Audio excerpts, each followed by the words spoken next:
dose d'économie. C'est l'heure de Nicolas Dose. Il cherche activement 10 milliards pour aider nos comptes publics. Bonjour Nicolas. Bonjour. Comment réaliser 10 milliards d'économies comme annoncé par Bruno Le Maire dimanche? Vous avez des pistes, enfin les Échos surtout. Ouais, ils ont une c'est les Échos. Ce qui n'aura pas lieu. Bah voilà. Les Échos nous disent ce matin, oubliez le chèque carburant à 100 €. Bruno Le Maire avait dit sur BFM TV, si le litre atteint 2 €, je sors le fameux chèque carburant à 100 €. On l'a fait en 2023, sans attendre un prix du litre. Là, on le faisait à compter de 2 € le litre. J'ai regardé, là, on est entre 1,85 entre gazole et sans plomb, entre 1,85 et 1,92. On n'est pas à 2. On n'est pas à 2, mais les prix sont un peu remontés. Les Échos, ce matin, et en l'occurrence mon confrère Renaud Honoré, affirme que ça ne verra pas le jour, même à 2 € le litre. Voilà. Ça veut dire que d'un coup d'un seul, là où on avait budgété 600 millions d'euros pour ce chèque carburant, on peut considérer que les 600 millions d'euros sortent de la case dépenses et sont d'ores et déjà dans la case économie. Voilà, c'est déjà ça de prix. Ensuite, concernant les précisions pour atteindre ces 100 millions d'euros... Non, 10 milliards. Pardon, lapsus.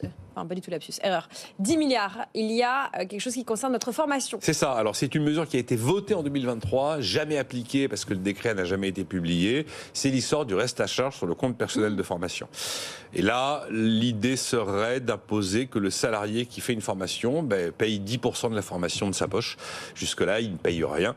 On avait même évoqué à un moment 30%. Alors, les demandeurs d'emploi, environ 30% des bénéficiaires resteront, eux, exonérés. Et là, c'est pareil. Vous avez 200 millions d'euros que l'État devait verser à France Compétences et que l'État ne versera pas à un opérateur public. On avait parlé des opérateurs publics. Ne versera pas à France Compétences. Initialement, cette idée, elle était motivée par une étude de la DARES qui arrivait à la conclusion qu'il y avait trop d'effets d'aubaine sur les formations et qu'on avait à peu près une formation sur 5 qui n'avait pas de vraie justification professionnelle. Donc, il fallait sensibiliser et responsabiliser les salariés qui recourent à leur compte personnel de formation. Plus largement, si on regarde la contribution du ministère du Travail aux 10 milliards d'euros, on sera sur 550 millions d'euros, c'est pas négligeable, demi-milliard, un peu plus. Les 200 millions donc de CPF dont je viens de parler, 200 millions de subventions en moins pour les CFA, les centres de formation en apprentissage, et puis également 150 millions d'euros en moins dans les crédits accordés justement à France Compétences en matière de formation de chômeurs et de formation des jeunes. Donc là, on a des exemples très concrets de centaines de millions d'euros. Regardez, je viens de vous annoncer déjà 600 et 550 millions. Voilà, on est déjà au-dessus d'un milliard, là, avec deux mesures. Voilà, on y arrive, petit million par petit million. En tout cas, le milliard qui va être enlevé à MaPrimeRénov' a fait beaucoup réagir, notamment sur ce plateau. Oui. Laura n'était pas contente. Oui, bien sûr, parce que ça donne vraiment l'impression qu'après avoir renoncé à plein de mesures pour calmer les agriculteurs qui étaient des mesures d'écologie punitives, là, on avait une mesure d'écologie incitative et qu'on est en train de faire machine arrière. Alors, je précise quand même que le budget 2024 de MaPrimeRénov' est plus élevé qu'en 2023. On lui retire 1 milliard, mais il est 600 millions plus haut, quand même. Voilà. Et là où je suis un peu moins ému qu'une partie de ceux qui ont énormément critiqué cette décision, c'est quand vous prenez les crédits 2023 prévus, ils n'ont pas été intégralement dépensés. Et donc, en augmentant ces crédits en 2024, l'évidence, c'est que de toute façon, même avec simplement 600 millions d'euros en plus, probablement qu'ils ne seront pas complètement dépensés. Pour plusieurs raisons.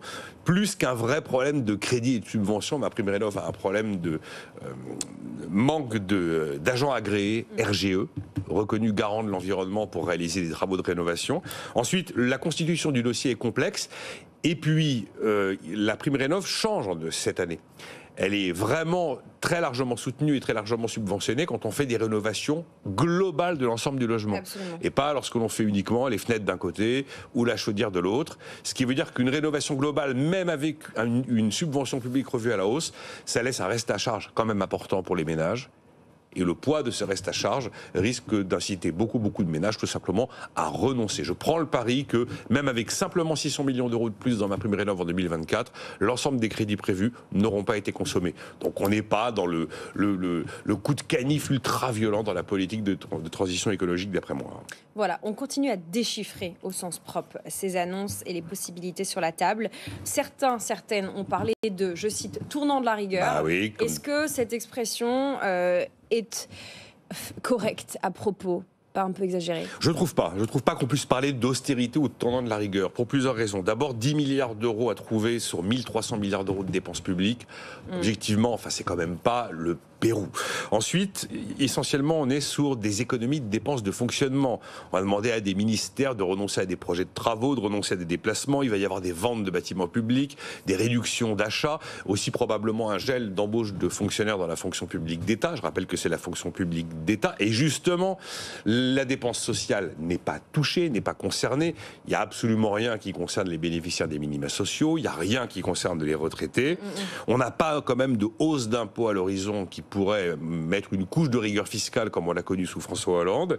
Et puis il n'y a aucune réforme structurelle prévue avec qui justifierait qu'on utilise cette expression. Enfin, souvenez-vous de la potion grecque qu'on a imposée au pays pour sortir de la crise de la dette souveraine de la zone euro il y a quelques années. Là, c'était vraiment de l'ultra-rigueur. Et le plan de la rigueur, le tournant de la rigueur, ça fait référence à mars 83, parce que c'est le moment, effectivement, où il y a un tournant de la rigueur. J'ai regardé ce qui s'est passé en mars 83. Alors, les montants sont en francs, mais enfin, si on les mettait en euros d'aujourd'hui, ce sont des montants très, très, très importants à l'époque.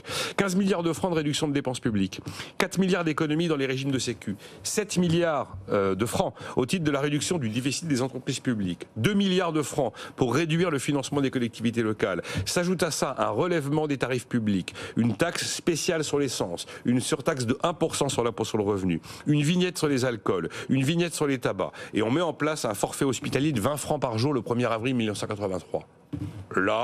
Là, vous avez vraiment un monde d'avant, un monde d'après. Là, les 10 milliards rédigés un peu sur un coin de table par Bercy pour essayer juste de combler un peu les brèches avant l'avis des agences de notation qui va intervenir au printemps, non, j'appelle pas ça de la rigueur.